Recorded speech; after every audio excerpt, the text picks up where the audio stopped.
It's sunrise in Austin, Texas on July 1st, and I'm leaving the comfort, convenience, and fast, reliable internet of home for adventure, exploration, and open road for an entire month. This is the living quarters for me and the family for the next 30 days, my remote office on the road. Here we go. To set out and truly work remotely, we had to do some driving. A lot of driving. Stopping at little places along the way. No, not that place. That place. National monuments. Gas stations. Scenic overlooks. Gas stations. Mountain sunrises. Gas stations. Train crossings. Gas stations. State lines. Gas stations. Some small public works projects. Gas stations. Some rock formations. Gas stations. Passenger train commuters. Gas stations. Hitching up. Gas stations. Keep those phones up and make some noise. And even auto races. Dragging our home on wheels through 6 beautiful states, we finally arrived at our 7th.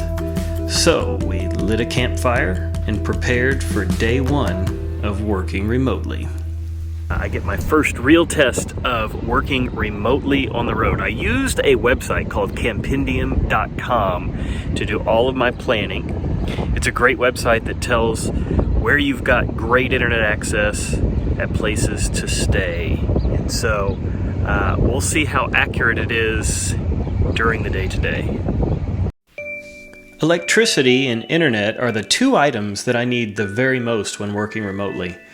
The RV is equipped with a 5.5 kilowatt gas-powered generator that I could use, but I did my best to find places that had a 50 amp circuit available.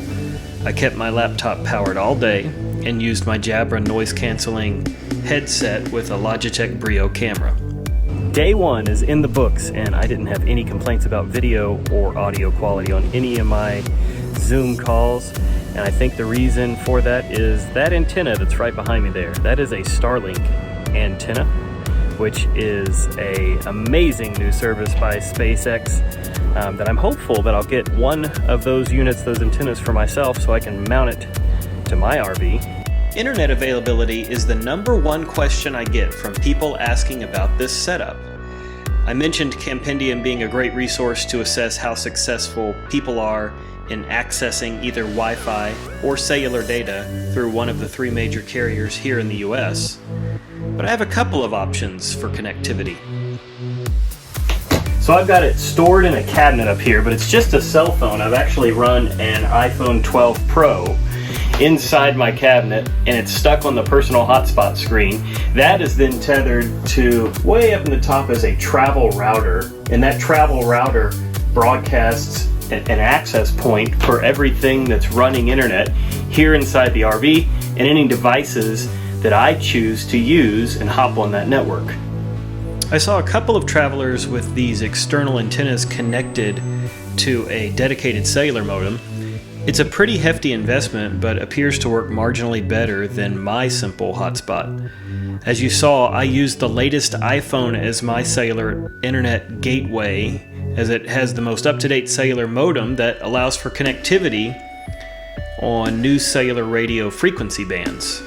Plus, if you've got an iPhone XS or later, or for that matter, nearly any new smartphone, chances are that it has the capability to support 2 SIM cards, 1 physical and 1 digital. That means that my iPhone here is operating on both AT&T and Verizon simultaneously. So where one has coverage, the other may not. So I can always hop to the network with the strongest signal using this single device.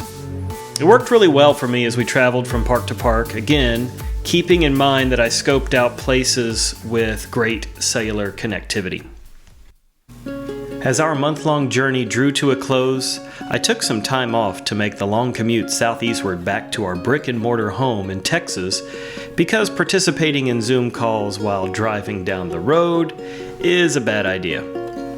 We made some great memories along the way, seeing things that we'd never seen before, learning about nature's wonder, and bringing our family closer together. Zoom allowed us to substantially extend our time away from home, giving me every tool that I needed to work, even if my network conditions weren't always ideal. The hybrid workplace reaches beyond the bounds of a corporate or home office. It's a connected globe, and Zoom provides the industry's best tools to truly allow people to come untethered and explore a planet full of incredible possibilities.